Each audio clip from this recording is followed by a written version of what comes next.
Hello बच्चों, let's read the question. The question is Sunita and her friends visited an exhibition. The policeman asked them to pass through a metal detector. Sunita's friends were initially scared of it. Sunita, however, explained to them the purpose and working of a metal detector.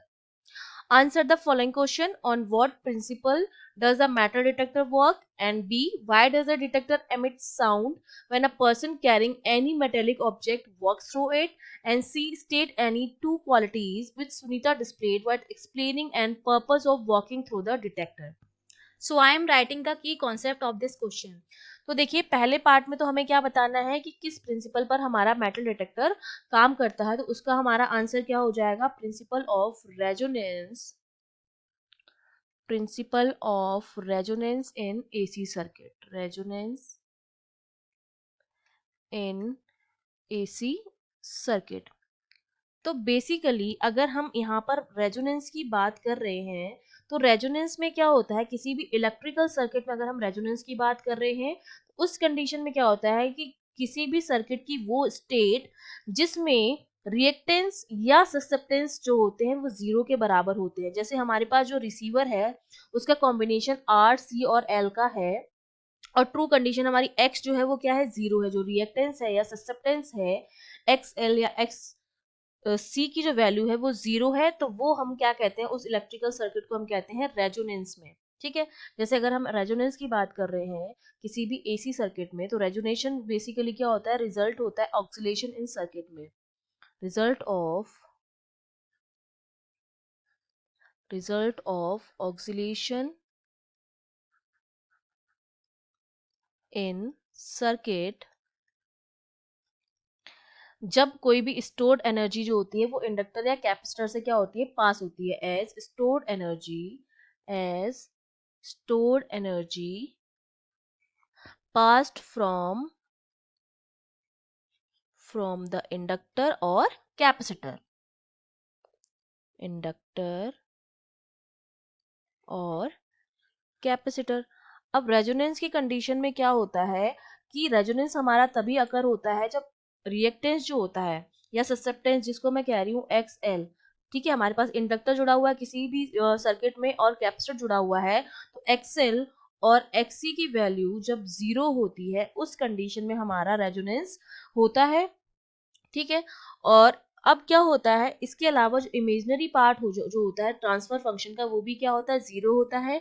और resonance की condition में जो हमारा impedance होता है किसी भी circuit का जेड, वो मेरा किसके बराबर होता है? आर के बराबर होता है. तो ये दो कंडीशंस जो होती हैं वो रेजोनेंस की कंडीशन होती है. एक तो मेरा एक्सएल और एक्सी जीरो होता है जो रिएक्टेंस या ससेप्टेंस जिसको कहते हैं हम, और एक जो मेरा सर्किट का जो इम्पीडेंस होता है वो आर के बराबर होता है. उस टाइम पर हम कह सकते हैं कि मेरा जो सर्किट है वो किस में है?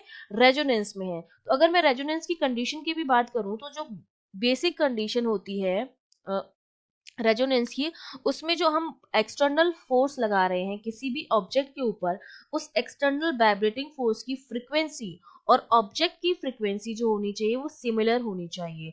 ये बेसिक होता है रेजोनेंस का कंडीशन. अब सेकेंड पार्ट में हमसे क्या पूछा जा रहा है कि डिटेक्टर जो होता है वो साउंड क्यों करता है. बी पार्ट में हमें बताना डिटेक्टर साउंड क्यों करता है. अब हमें पता है कि जब सुनीता या सुनीता की फ्रेंड उस मेटल डिटेक्टर से पास हो रहे हैं तो बेसिकली उस मेटल डिटेक्टर में क्या है? कॉइल्स हैं बहुत सारी. वो बेसिकली किससे पास हो रहे हैं? कॉइल से पास हो रहे हैं. Coil of many turns. Coil of many turn से पास हो रहे हैं जो किससे कनेक्टेड है? Which is connected to capacitor. तो ये तो मेरा एल हो गया. ठीक है, इंडक्टर हो गया. और ये किससे कनेक्टेड है? Connected to capacitor. तो ये मेरा क्या हो गया? सी हो गया. तो बेसिकली ये मेरा क्या हो गया? एलसी सर्किट हो गया है. ठीक है, उससे ये पास हो रहे हैं. तो जब ये पास में होते हैं तो इस टाइम पर मेरा जो सर्किट है वो क्या है? रेजोनेंस में है. जो मेरा एलसी सर्किट है वो रेजोनेंस में है. इसका मतलब एक्सएल और एससी की वैल्यू जीरो है और जेड मेरा आर के बराबर है. जब वो किसी भी मेटल को लेकर पास होगी, पॉकेट में मेटल है वो पास हो रही है, तो जो इम्पीडेंस होगा इस टाइम पर, तो रेजोनेंस की कंडीशन में मेरा जो इम्पीडेंस है वो आर के बराबर है और एक्सएल और एक्ससी की जो वैल्यू है वो जीरो है. लेकिन जब कोई मेटल लेकर पास होगा यहाँ से तो क्या होगा? जो इम्पीडेंस होगा सर्किट का जेड वो चेंज हो जाएगा. ठीक है. Z जब हमारा चेंज होगा तो हमारी करंट में चेंज हो जाएगा, हमारी क्या होगी, करंट जो हो जाएगी वो क्या हो जाएगी, चेंज हो जाएगी, जो पास हो रही है उस सर्किट में से। और जब चेंज करंट में जो चेंज होता है तो वो उसको क्या कर लेते हैं, हम डिटेक्ट कर लेते हैं, हमें पता चल जाता है कि करंट में क्या हुआ है, चेंज हुआ है।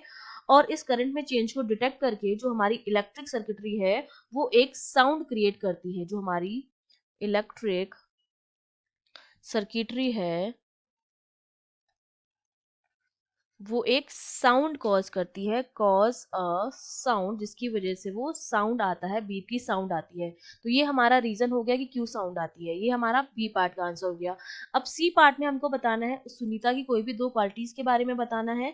तो हमें पता है कि जब हम बात कर रहे हैं कि सुनीता जो है एक तो क्यूरियस है जानने के लिए, ठीक है ना, कि ऐसा क्यों हो रहा है, तो एक तो क्यूरियोसिटी हो जाएगी उसकी, और सेकंड हो जाएगा उसका पावर ऑफ ऑब्जर्वेशन, उसने उस चीज को क्या किया है, ऑब्जर्व किया है। तो ये दो क्वालिटीज हो जाएंगी आपकी सुनीता की। तो ये आपका सी पार्ट का आंसर हो गया। I hope you understood well, all the best.